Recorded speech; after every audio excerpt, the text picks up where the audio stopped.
How gay must you be to not want to leave a mark on earth? Think about that mindset. You have a finite number of human years. You are going to die. That is guaranteed. There are people who want to die and leave no mark.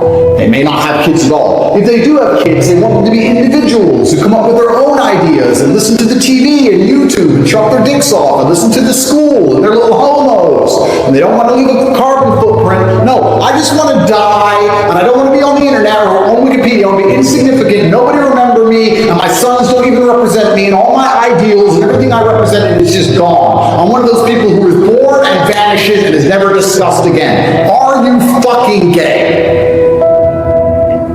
Your primary objective as a man should be, during this lifetime, to leave a mark that will be discussed.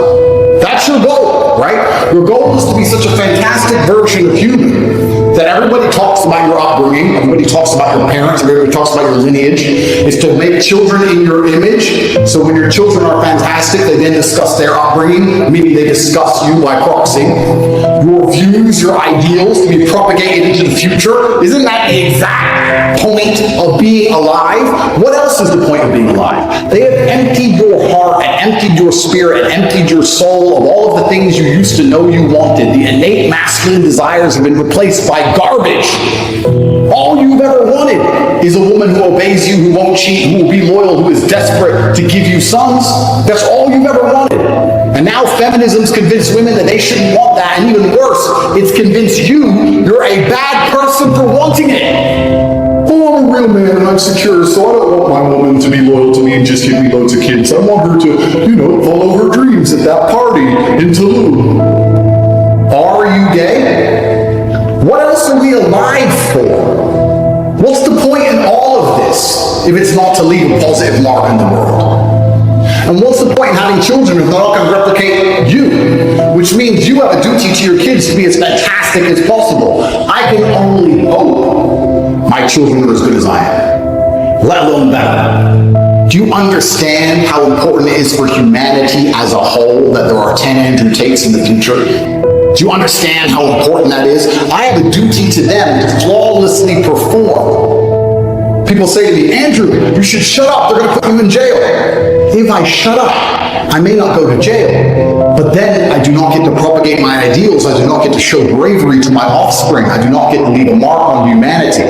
You think I'm afraid of a fucking jail cell? I'm afraid of eternal insignificance, which is fostered from cowardice. Because that's the life most of you men are living. You are too cowardly to do the difficult things which must be done to garner respect from allies and enemies alike. And you are going to be forgotten. You are never going to be remembered. Your sons will never wake up every day thinking, I have to be as good as dad. I have to try harder. Your kids will wake up and they'll go to school and they'll learn about globo homo. It's unbelievable. The human spirit is actually quite an easy thing to satisfy, especially the masculine one. You want to be respected, especially by the people close to you. You want to work hard, you want to make money, you want to have a woman who's obsessed with you, you want to have children who respect you, you want to provide for all of them, you want to be feared by your opponents, you want to be respected by your allies. That's it. We live in this technological age where we can do more things than we could ever do before. You can go to more places, you can do more activities, you can play video games, you can enter the metaverse, you can go inside the matrix and put the goggles on, you can jerk off, you can do all this dumb shit, but your soul feels empty. And the reason it feels empty is because the things you actually want, you can no longer find. Feminism has convinced women that they shouldn't respect men. Even worse, it's convinced you shouldn't find a woman who respects you. You think you're a bad man if you don't let your girlfriend go and suck men off in Tulum. You think that makes you insecure if you don't let her go party every weekend. When you stand up and say, I'm a man, and my woman's going to love me and respect me, and I'm going to protect and provide for her, and I will be obeyed because this is my household, and this is the Tate name, and this is my creed, you're labeled misogynistic. Even worse, if you're successful enough, they'll do what they did to me. They'll label you a terrorist. At the same time, this is juxtaposed with immigrants and psychos running the streets with blades, murdering at will.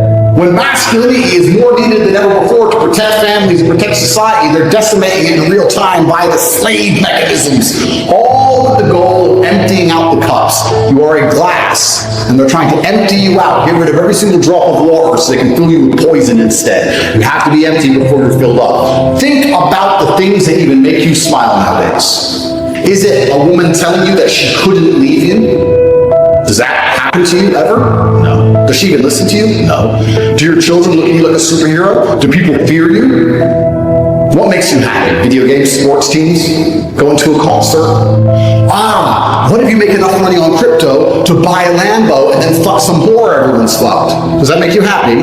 Are you a man now? It's all fucking gay. This is why I quit drinking. People often ask me, Andrew, why did you quit drinking? Because I have things to do now.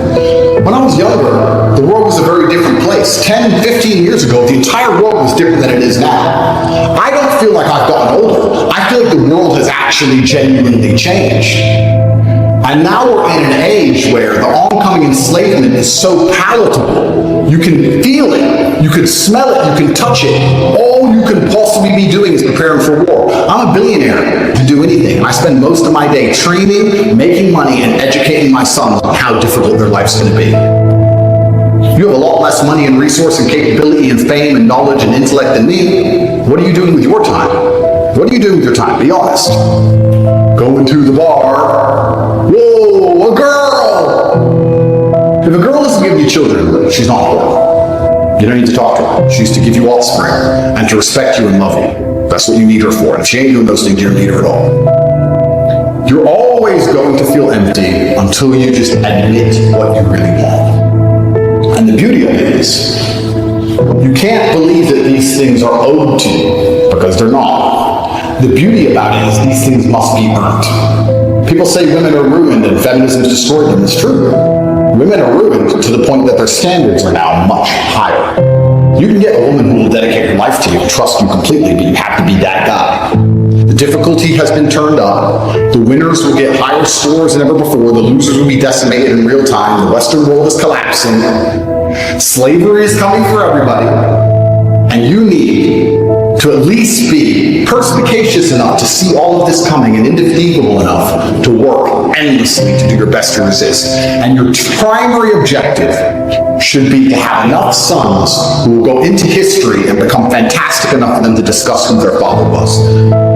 The most common question I get asked by men is, why am I unhappy? And the answer isn't an answer they like, but I'm going to tell you all one more time why you feel empty and unhappy inside. It's because you deserve it. It's because you're a loser. It's because you haven't tried hard enough. Because you're not significant enough.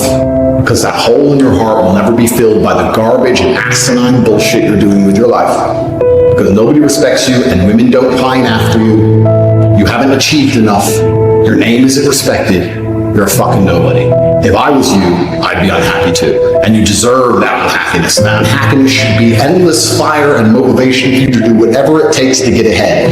If I am outworking you and I'm already at the top of the mountain, how do you expect to ever get up here? And if you ever want to feel truly content in your heart, if you ever want to look in the mirror and understand no matter what they do to me, if they put me in jail, if they attack me online, if they lie about me, if the BBC prints bullshit, if they Matrix attack me, if they take my money, no matter what they do to me, I'm still that guy. It's only going to be achieved via hard work. First of all, I want you to understand that when you're saying to yourself that you want to really go the extra mile and you want to do what has to be done, you're asking for trouble. In the business world, they actually pay you more money as you move up the ladder with more responsibility. What they're paying you for is your ability to manage pressure and struggles. To him whom much is given, much is required. So when you say, I can't take this, I can't handle this, you are saying, I don't want to go any higher. Because moving forward and moving up means more problems. The problems that you're dealing with right now may be the fact that you are in training. See, stress is God's way of training you. Nobody likes stress, but in order to develop, stress is necessary. If you don't let it destroy you, if you just master the situation and learn how to manage the stress on the next level, then doors swing open. See, you want to be successful, well, then you got to prove yourself. You got to push through the dirt. So when you under stress, take the stress for what it is. When you can stand on a level of life where you're dealing with opposition and take a licking and keep on ticking, doors just start opening up for you to go to the next level. I want you to understand something, that when God begins to move you along in life, it's not an elevator, it's a step-by-step process. Because if you take the elevator and you get it too fast, you can't handle it. You can't handle the pressure and the problems and the opposition. And so God has designed it that you would move along in steps. Are you hearing what I'm saying to you? There's another step waiting for you. There's another dimension of life, another dimension of conflict. And if you don't break, and if you don't quit, if you can neutralize controversy and learn how to take a licking, keep on ticking, then God has ordered steps for you. Your eyes have not seen, your ears have not heard the things that God has in store for you. And all you have to do is stop complaining about where you are. Stop murmuring and complaining and say, I thank you for this conflict. I thank you for this controversy. I thank you for this opposition. Order my steps, Lord. I trust you. You wouldn't lead me into this position if you had not equipped me with everything I need for where I am right now. Don't be afraid. Don't be intimidated. Don't break. Don't collapse. All you have to do is take another step. You got to go, man. You have to go. When you have these ideas of greatness, you got to go forward. Just go, jump, take a chance. It was Whitney Young. He said, it's better to be prepared for an opportunity and not have one than to have an opportunity and not be prepared. I'm telling you, success doesn't want to hang around an incompetent person.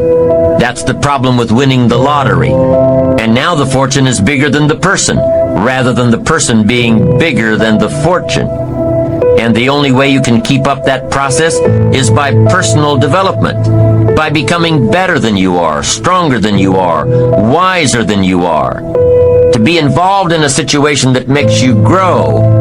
If that situation is failure, keep growing until you're bigger than the problem. Start working and developing yourself now and prepare yourself for what it is that you want, because you expect to get it. You want to be persistent about what it is that you want to achieve. And don't give up on yourself. Many people give up on the 1 yard line. You were created to be uncommon, to do what others aren't willing to do. Everyone at work may be complaining. That's common, but that's not you. People around you may have a small vision. That's common, but that's not you. Don't let society squeeze you into its mold. Stand out in the crowd. Don't sink down to their level. Set a new standard. You must be willing to do the things today others won't do in order to have the things tomorrow others won't have. Do not go where the path may lead, but go where there's no path and leave a trail.